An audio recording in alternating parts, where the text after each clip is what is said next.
So చాలా మందికి doubts ఉన్నాయి కదా, సిత్తుది లవ్ మ్యారేజా కాదా, అసలు ఎలా జరిగింది, ఎవరు ముందు మాట్లాడుకున్నారు, ఇవన్నీ కూడా ఈ వీడియోలో మీకు చెప్తాను. తప్పకుండా ఫుల్ వీడియో చూసేయండి. ఏంటండి ఈ ఆశ్చర్యం, బియ్యం నానబెడితే అన్నం ఉడికిపోవడం ఏంటి? బియ్యాన్ని నీళ్ళలో నానబెట్టగానే అన్నం వేయిందండి. ఇది ఎక్కడ విచిత్రం? నాకు చాలా విచిత్రంగా ఉంది. చూడండి ఇగోండి, ఇవేంటి మరమరాల్లాగా కనిపిస్తున్నాయి చూడండి, ఇలా ఉడికిపోయాయి. అసలు చాలా విచిత్రంగా ఉంది. మీకు ఎప్పుడు ఇలా జరిగాయండి? బియ్యము మా సొంత దోశ పిండి కోసం నానబెట్టింది, ఇలా అయిపోయాయి అన్నమాట కదా చుట్టూ. చాలా ఆశ్చర్యంగా ఉంది నాకైతే. మీకు ఎప్పుడైతే కామెంట్ రూపంలో తెలియచేయండి. మమ్మీ నువ్వు అమ్మ చేసిన వీడియోకి అయితే ఎంత మంది, ఎంత రెస్పాన్స్. మా ఫ్రెండ్స్ అయితే ఎంత బాగుందో, అందరు నేర్పిస్తున్నావు. అవును, చాలా బాగా వచ్చింది కదా. చాలా పెళ్లి పనులు ఇప్పుడు సిచ్యువేషన్ తగ్గట్టు వచ్చింది కదా అది. అవునవును. ఇంకా తీసినప్పుడు నేను ఏడ్చానండి, తీసాక మీరు ఏడుస్తారు. అమ్మా ఆడుకోమని జస్ట్ వెళ్ళి చూడమన్నా, చూసుకో. అంటే నువ్వు ఎగురుతావు, నీ మీద నమ్మకం లేదు మాకు. అవునా? సో అదనమాట. ఇప్పుడే వచ్చారు సిత్తు వాళ్ళు. పెళ్లి పనులన్నీ ఎంతవరకు జరుగుతున్నాయి, ఎంతవరకు వచ్చాయి? అయిపోయినాయి. ఇక టైలర్ దగ్గర నుంచి మా బట్టలు రావాలా, ఒక్కటి సర్దుకుంటే పొద్దున సునీత వచ్చిందిగా, 70% పని అయిపోయింది. అవునా? అసలు ఇవాళ నేను తిరిగిళ్ళకి అమ్మో హాస్పిటల్కి వెళ్ళి వచ్చానా, ఇప్పుడే ఇందాక వచ్చాను. దీవెన్ కాడికి బాగానే ఉంది, లంచ్ బాక్స్ తీసుకెళ్ళి వచ్చాను, తిన్నారు, బాగానే ఉంది. దీవెన తీసుకొని వచ్చేసా. ఇంకా అంటే డెంగ్యూ అన్నారు మళ్ళీ ఇక. సో మెడిసిన్ వాడితే తగ్గిపోద్దిలే, ఇంకా ఏం టెన్షన్ ఏం లేదని అనుకున్నాం. పోయిన సంవత్సరం కూడా వచ్చింది వాడికి అట్లనే. ఇప్పుడు వెళ్ళేసి వచ్చేసి మెట్రోలో వచ్చా. రాగానే అడిగా, మీరు మధ్యాహ్నం అన్నం కూడా తినేదంటగా, మరి తినిపోండి ఏమన్నా ఉందేమో ఫస్ట్ పో, మళ్ళీ ఫేస్ అంతా ఇది అయిపోద్ది. తినికొచ్చే బ్రష్ తీసుకుంటే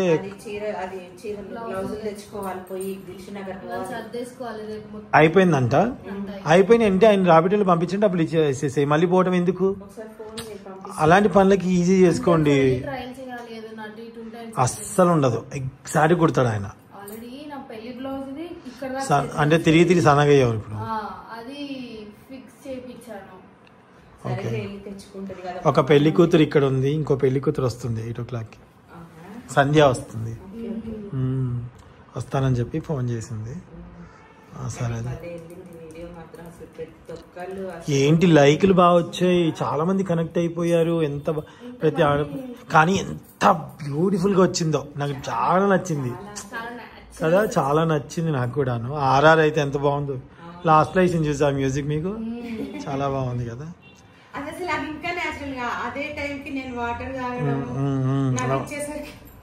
చాలా బాగా వచ్చింది. సో అదనమాట. జనరల్ గా నేను నైట్ మా ఇంట్లో సరదాగా ఒక వీడియో చేసుకుందాం అనుకున్నా, అలా చేసామండి. నేను ఏదైనా ఒక 1 hourలో తీసేసుకున్నాను, ½ an hourలో ఎడిటింగ్ చేసుకొని ఏమంటే వీడియో పెట్టేసుకున్నాను అనమాట. ఎవరైనా చూడని వాళ్ళు ఉంటే YTTV ట్రెండింగ్లో ఉంటే చూడండి. అండ్ సిత్తిగాడి పెళ్ళికి కూడా నేను వెళ్తాను, వీడియో తీసి పెడతాను. అక్కేమో లైవ్ పెడుతుందంట, నేను వీడియో తీస్తాను. నువ్వు లైవ్ పెట్టకపోయినా వేరే వాళ్ళకి ఎవరికి ఇచ్చి మొబైల్లో వీడియో తీసి పెట్టించుకోక బెటరు. నువ్వెలా కుదురుతుంది లేక, నువ్వు వీడియో తీసుకుంటే ఎలా కుదురుతుంది, కానీ ఇంకెవరికైనా ఇచ్చేసి ఏర్పాటు తీయించేస్తే బెటర్గా ఉంటుంది. మేము తీస్తాము, అందరు తీస్తాం కాబట్టి ఫస్ట్ మీరు తీసేసుకోండి, ఎప్పటికి గుర్తుంటుంది కదా. వీడియోగ్రాఫర్ని పెట్టారా? తర్వాత అది కూడా పెట్టు. వీడియోగ్రాఫర్ ఇచ్చిన తర్వాత రఫ్ వీడియో ఇస్తాడమ్మా, ఫస్ట్ రఫ్ది ఇచ్చేమను. రఫ్ది ఇచ్చేస్తే అది మీరు ఏదైనా మ్యూజిక్ పెట్టుకొని పెట్టుకోవచ్చు. అంటే మ్యూజిక్ ఉండకూడదు కదా, కాపీరైట్స్ పడతాయి కదా. అయినా మంత్రాలు అవన్నీ వినపడితే ఎంత బాగుంటుందో.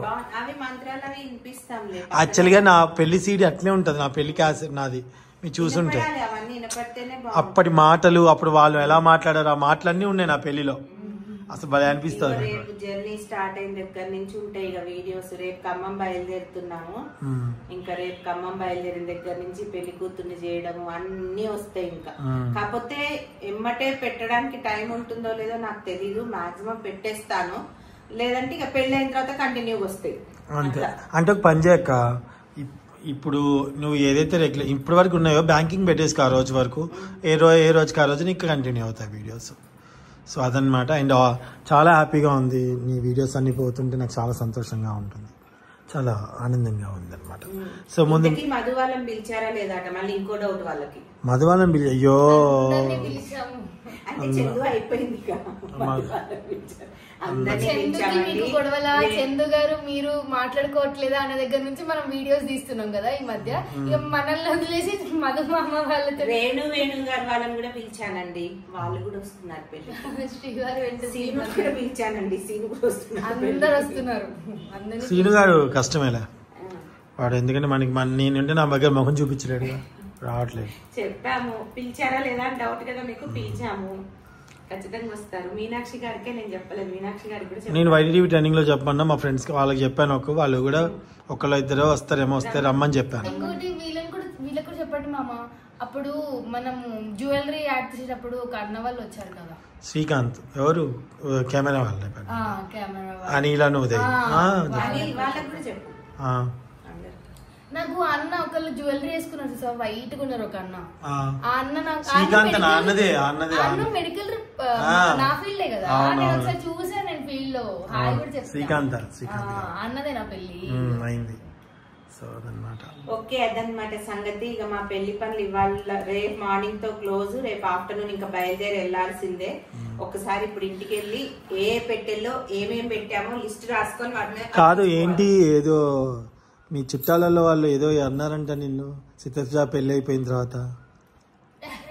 No controversies, no comments on this. అయ్యో లేదు, మేమేం కాంట్రవర్సీ చేస్తున్నాం, ఏదో అన్నారంట. ఏంటి జిత్తులు ఏమన్నారు, అది చెప్పాలా?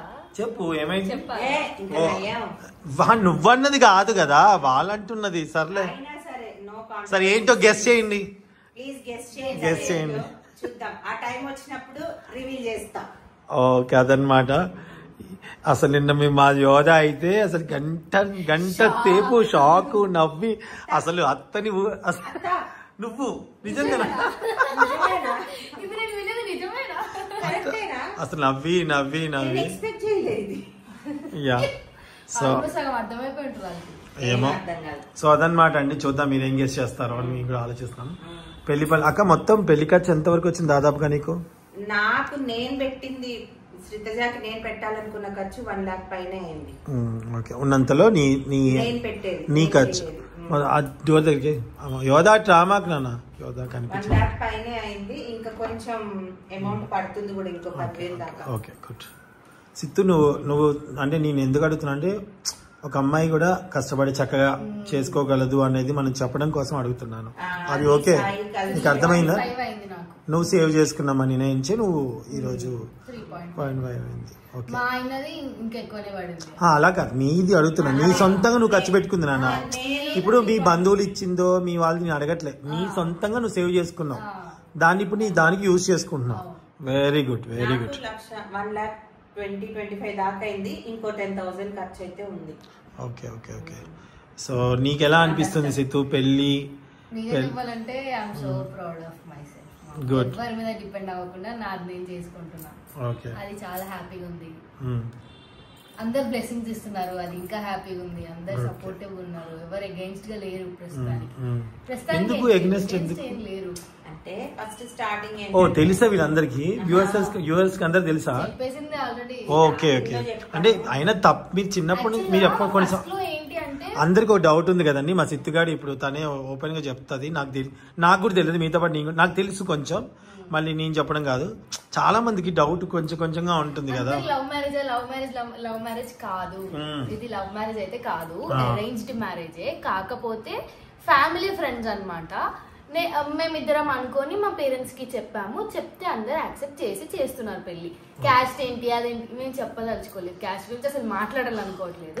ఇదైతే లవ్ మ్యారేజ్ కాదు, ఎప్పటి నుంచి లో ఉంది అట్లాంటిది అయితే ఏం లేదు, లవ్ మ్యారేజ్ అయితే కాదు.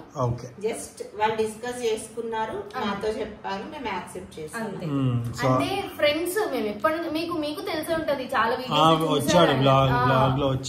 మేము చాలా మంచి ఫ్రెండ్స్. కాకపోతే ఇప్పుడు బయటకి ఎవరినో తెలియని పర్సన్ స్ట్రేంజర్ ని చేసుకొని హ్యాపీగా ఉంటామో లేదో, వాళ్ళు ఎట్లాంటి వాళ్ళు వస్తారో తెలియదు.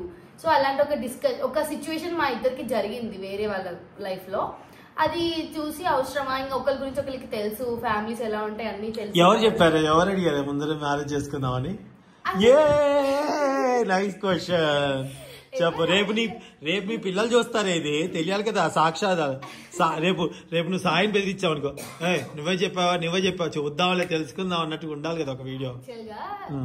ఫస్ట్ నా నుంచి వెళ్ళింది చేసుకుందామా అని నేను అడిగిన తర్వాత తను ఓకే నాకు చెప్పలేదు, నేను చేసుకుంటా అని నాకు చెప్పలేదు. డైరెక్ట్ వాళ్ళ పేరెంట్స్ తో మాట్లాడిన తర్వాత వాళ్ళ పేరెంట్స్ త్రూ నాకు తెలిసింది హీఈస్ యాక్సెప్టెడ్ అని. హీ యాక్సెప్టెడ్ మీ అని. మమ్మీ డాడీ కూడా చక్కగా ఒప్పుకొని షాపింగ్ నీతో ఎంత బాగా కలిసి చేస్తున్నారుగా. నాకు తెలియకుండా వాళ్ళ మమ్మీ డాడీ ఏది చేయట్లేదు, ఏది నుంచి నీకు పరిచయం కదా మాట్లాడటం. వాళ్ళ పేరెంట్స్ నన్ను చాలా సార్లు అడిగారు చేసుకుంటావా అని. అని మాకు ఆలోచన లేదు ఆంటీ, ఉన్నప్పుడు మీకు చెప్తామని అన్నాం. సో ఆలోచన లేదు అని చెప్పాం, అయిపోయింది. కానీ ఇప్పుడు ఇక స్టెప్ వేసాము. వాళ్ళ పేరెంట్స్ ద్వారానే నాకు తెలిసింది తను నన్ను చేసుకోవాలనుకుంటున్నాడు అని. సో నేను అమ్మకి చెప్పాను, అమ్మ ఒప్పుకుంది. సో నీ గురించి పూర్తిగా తెలిసిన వ్యక్తి కాబట్టి ఇంకా వేరే వాళ్ళు ఎందుకు అనేది నీకు ఒకటి అనిపించింది నీ మనసుకి. ఓకే. సడన్ గా నువ్వు అలా టీవీలోకి సడన్ గా వచ్చావేంటి?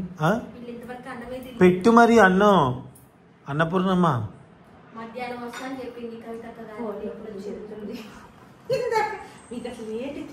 సరే ఓకే. అన్నం పెట్టుకురా, పెడితే పిలువు వచ్చేస్తారు. అక్క మరి నీకెలా అనిపించింది సిత్తుగాడు నీకు ఈ విషయం చెప్పేసరికి? కొంచెం షాక్ అనిపించింది, ఎందుకంటే వాళ్ళు బెస్ట్ ఫ్రెండ్స్. 3 years నుంచి నేను చూస్తున్న చాలా బెస్ట్ ఫ్రెండ్స్ వాళ్ళు. నేను ఫస్ట్ షాక్ అయినా, ఇదేంటి ఇట్లాంటి డెసిషన్ తీసుకున్నారు వీళ్ళు అని. ఫస్ట్ కొంచెం కోపం వచ్చింది, క్యాజువల్ గా కోపం వచ్చింది. ఒక 3-4 days టైం తీసుకున్నా, నేను ఆలోచించా చాలా. సో నాకు నో చెప్పడానికి రీజన్ ఏం దొరకలేదు. బికాస్ సాయి మంచి అబ్బాయి, రెస్పాన్సిబుల్ పర్సన్ అండ్ చాలా డిగ్నిఫైడ్ గా ఉంటాడు అండ్ కొంచెం మెచ్యూర్డ్ పర్సన్. దీని గురించి పూర్తిగా తెలుసు ఆ అబ్బాయికి. ఇది అలగడం, కోపం, దీని సంతోషం అన్ని everything he knows about Srithaja.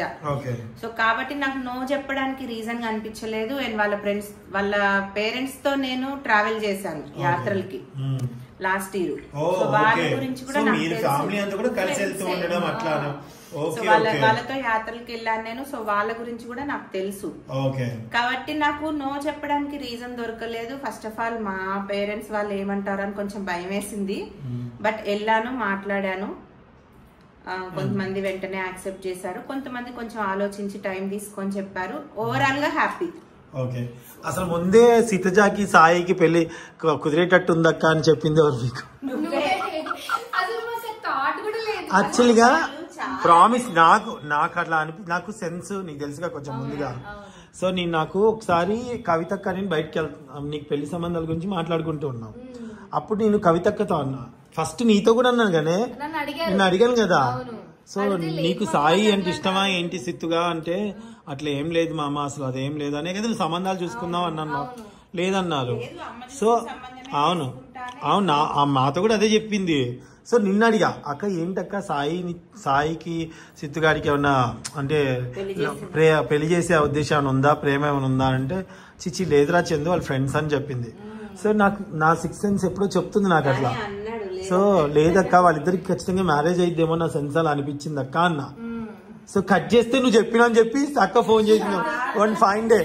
So అమ్మ ఆల్రెడీ నేను ఏదైనా అంటే జరుగుతుందని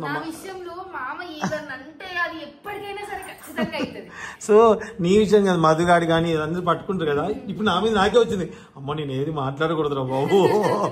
నేనైతే షాక్ అయ్యాను, ఎందుకంటే వాళ్ళు 3 years నుంచి చూస్తున్నారు కదా, బెస్ట్ ఫ్రెండ్స్. అవునవును, విషయం షేర్ చేసుకుంటారు. ఏదైనా మంచి అయినా చెడైనా అబ్బాయి చాలా తోడుగుండేవాడు మాకు. కూర చేయలేదా? ఇంకేం కూర? నేను లేని ఇప్పుడే వచ్చా నేను. సో ఓకేనండి, ఓవరాల్ గా అయితే ఇలా అన్నమాట. ఓకే. సో అందరికి ఒక డౌట్ అయితే ఉంది, ఊకే మెసేజ్ లవ్ కాదు, మేము ఫ్యామిలీ ఫ్రెండ్స్, మేము డైరెక్ట్ అంటే లవ్వా అంటే ఎట్లా అంటే వాళ్ళు ఒకరి గురించి ఒకరికి తెలుసు కాబట్టి మ్యారేజ్ చేసుకుందాం అనుకున్నారు అంతే. కానీ లవ్ చేసుకొని బయట అంతా చేసిన తిరిగిన తర్వాత పార్కులు అదంతా లేదు వీళ్ళకి ఇప్పుడు.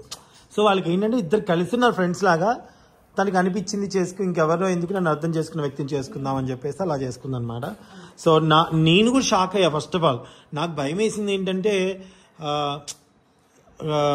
అంటే ఆడపిల్ల కదా, కొంచెం భయం వేస్తుంది కదా ఎంతైనా. కానీ తర్వాత ఆ కవితక్కని అడిగా క్లియర్గా, అక్క అబ్బాయి గురించి నాకు క్లారిటీ చెప్పక్క అని. తర్వాత అందరికి ఒకరు చెప్పడం, వాళ్ళ అబ్బాయిని చూసిన తర్వాత నాకు కూడా మంచిగా అనిపించింది. ఓవరాల్గా ఎవరైనా సరే పిల్లల అభిప్రాయాన్ని గౌరవించాలని నేను ఫస్ట్ నుంచి అంట. రేపు నా పిల్లల పరిస్థితి కూడా ఇంతే. నేను చెప్తున్నా, నాకు అసలు ఏముండదు, నా పిల్లలు ఇష్టమే, నా ఇష్టం. నేను ముందే చెప్తున్నా. అగో మా యువది అమ్మటే అంటది, మా నాన్న ఇష్టం నా ఇష్టం అని. అంత సీన్ లేదమ్మా. అంతే, మా చుట్టుపక్కల నేను నుంచున్నా, అందరు సపోర్టింగ్ వచ్చారు. ఫస్ట్ కొంచెం ఆబ్జెక్ట్ చేశారు కొన్ని రీజన్స్, అంటే భయం ఉంటది కదమ్మా, భయం ఉంటది కదా.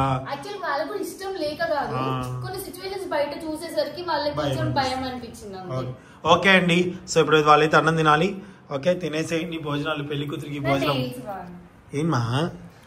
ఓహో నైస్, సూపర్. ఓ అందుకే నాకు కలిపి తినిపించమన్నావు. నైస్ నైస్, బాగున్నాయి రా, చాలా బాగున్నాయి. ఓకే, దీనికోసం వెళ్ళారు ఇప్పుడు. ఓకే అండి, థ్యాంక్ యూ. హలో అండి, అందరికీ నమస్కారం. Okay bye. మీరు మాత్రం ఫుల్ వీడియో చూడండి. కూతురు పెళ్లికి మా అమ్మ మెరుపు,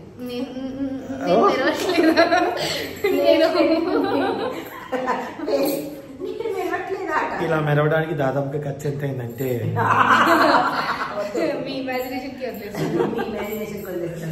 సో పెళ్లి ఖర్చులు అంటే ఏంటో అనుకున్నారా? అది కూడా ఒక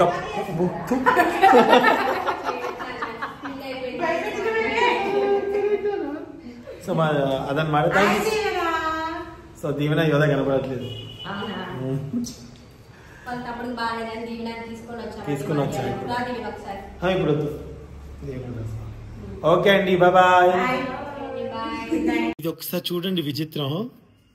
జస్ట్ బియ్యం నానబెట్టింది, రైస్ అయినట్టు అయ్యాయి. ఇగోండి, ఊరిని అన్నం ఉడికించకుండానే రైస్ అయింది ఏంటి? పొంగిపోయిన అలాగే అయిపోయినాయి. మరమరాలు అంటారు కదా, వాటిలాగా ఉబ్బినవి. ఇగో అక్కడక్కడ అన్ని, కొన్ని అన్ని కాదు, కొన్ని ఉబ్బినాయి అక్కడక్కడ. ఇలాంటి పైకి వస్తున్నాయి ఇన్ని వచ్చాయి. ఓ ఏంది ఇన్ని వచ్చినాయి చూడండి. ఇట్లా మీకు ఎప్పుడైనా జరిగిందా అండి?